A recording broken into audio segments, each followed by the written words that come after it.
Friends, આજે આપણે બનાવીએ કાંદા ભજી.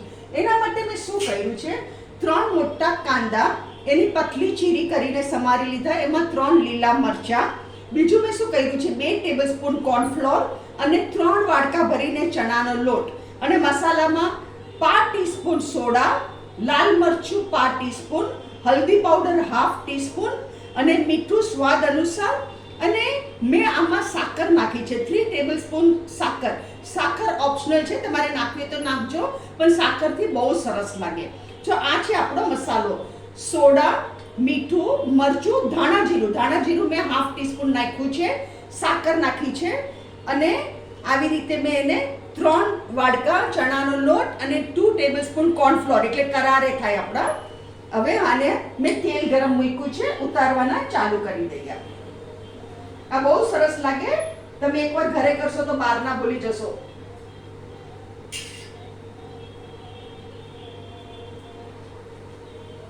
તેલ આપણે ગરમ છે.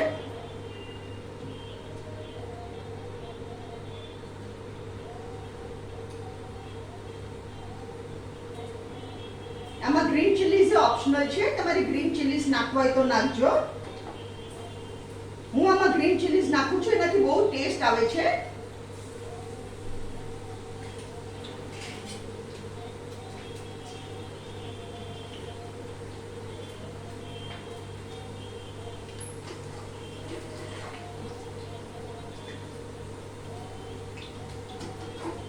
કોર્નફ્લોરથી શું છે, આપણે ક્રિસ્પી થાય થોડા. અને સોડા થોડાક નાખો ને, 5 ચમચી જેટલા, તો ચીવડ નહીં થાય, નહીં તો ચીવડ થશે. એટલે સોડા તો નાખવાના. ચણાની લોટની આઈટમ છે એટલે સોડા ઇઝ અ મસ્ટ.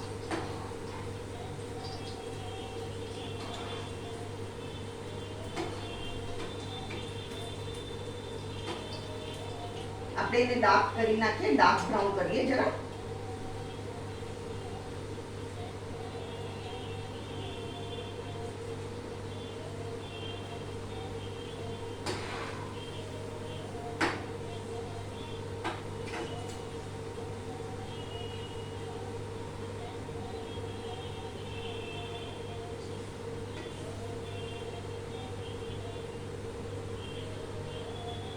આ એકચ્યુઅલી મહારાષ્ટ્રીયન ડિશ છે,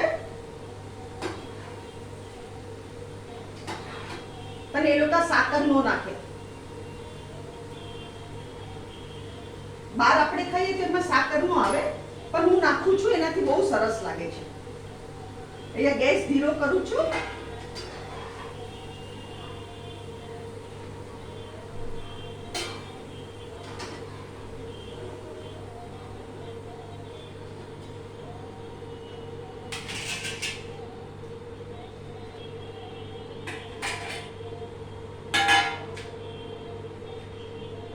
ફ્રેન્ડ્સ, આ છે આપણા કાંદા ભજી. એને મેં ટમેટો સોસ અને ખાલી ગ્રીન ચીલીઝને મેં મીઠું નાખીને પીસ્યા છે. મેં ચપટી ગ્રીન ચીલીઝ લીધા છે, પેસ્ટ, ગ્રીન ચીલીઝની પેસ્ટ અને ટમેટો સોસ. એની સાથે મેં આ કાંદા ભજીને પીરસ્યા છે. અગર તમને મારી રેસીપી પસંદ આવે તો પ્લીઝ કમેન્ટમાં જરૂરથી લખો અને તમે બી બનાવો અને એન્જોય કરો.